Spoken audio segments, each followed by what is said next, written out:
Hey everybody, and welcome to this look at comics that were... Hey everybody, and welcome to this look at ComicBoxer for the month of August 2015.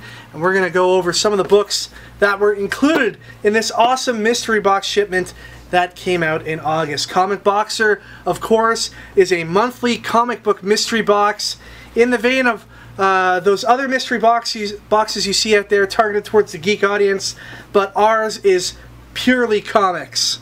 No filler, all comics. It's the best mystery box going out there, and you want to be a member of this program. So many of our books, Ricky, have gone on to make members, I will say, you know, off the record, made them very rich. Off the record. Off the record. That's not on the record. I can pretty much say anything I want off the record. Exactly.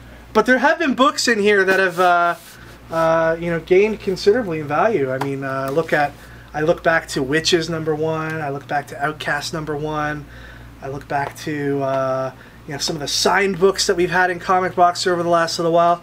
I especially look back to that Edge of Spider-Verse #2, first appearance of Gwen Stacy, which is a huge, huge book for modern comics that we are proud to say was a part of one of the early ComicBoxer programs. So what was in ComicBoxer this month? Let's take a look. Alright, first of all, from Dark Horse Comics, we had a comic called This Damned Band #1. We're always excited to include a hot new Dark Horse book in our ComicBoxer assortment. This Damned Band is about a superstar rock group from the 60s and 70s when it was cool to say that you worship Satan, except they actually worshipped Satan. So it's a really cool twist on kind of rock mythology, and definitely worth a look. It's written by Paul Cornell, who you may know from Marvel Comics like Wolverine, but you also may know him from the writer of episodes of television's Doctor Who. So he's definitely got the chops. First issue is pretty funny and hilarious, and we can't wait to see what the rest of the series has in store. Second book is the DC Bombshells #1. The super popular Bombshell versions of DC Comics characters get their own comic. Here, these are the original designs by illustrator Aunt Lucia. They are transported here into sequential comic book form. Some of the most awesome character designs that we've seen for DC characters in a while. My personal favorite, Batwoman with her awesome black and red 1940s era women's baseball uniform. I think that's a pretty cool take on the whole thing. Next up from Boom Studios, we have a book called Welcome Back, issue #1. Well written and beautifully illustrated. Welcome Back is a story about two opposing warring fighters who keep getting reincarnated every time that they die, to the point where they don't really remember what they're fighting for. But one of these characters suddenly becomes self-aware of her situation and starts to question everything. It's a great looking book and an interesting story from Boom, and one that I think you guys should all check out, regardless if you're a member of ComicBoxer or not. Next, also from Boom Studios, we have Over the Garden Wall, issue #1. Over the Garden Wall was a sensation when it aired on the Cartoon Network a little while ago. So much so that it has become an in-demand property. This is the first ongoing comic for Over the Garden Wall, and we think that this comic has a lot of legs. If you're interested in the Over the Garden Wall show that came on Cartoon Network, this is a natural fit for your collection, and we look for this to join books such as Adventure Time and Rick and Morty and that style of books based off of cartoon series.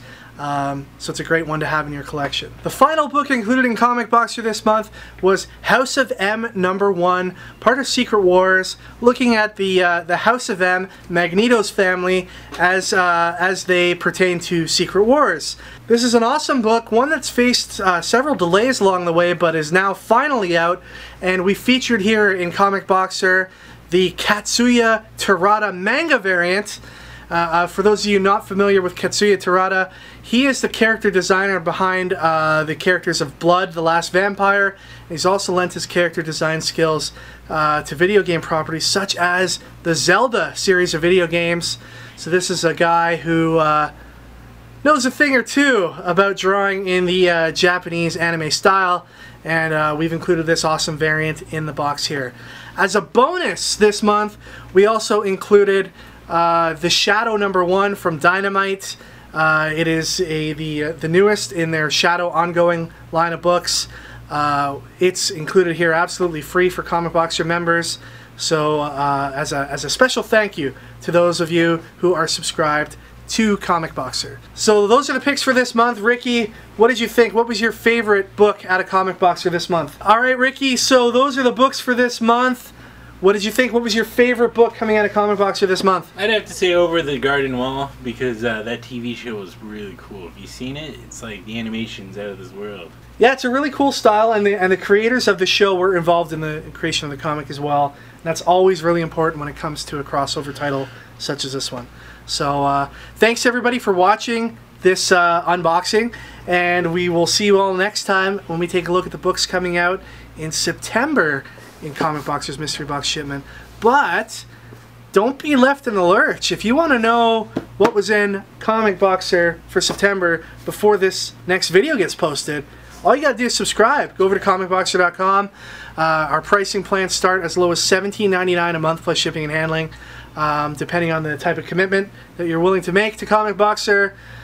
And for our sake, we hope you're all in as far as your commitment level goes. We hope you're like marriage level commitment, because that's where we're at. We're ready to marry you. Alright, so comicboxer.com. We'll see you next time when we look at September 2015's books.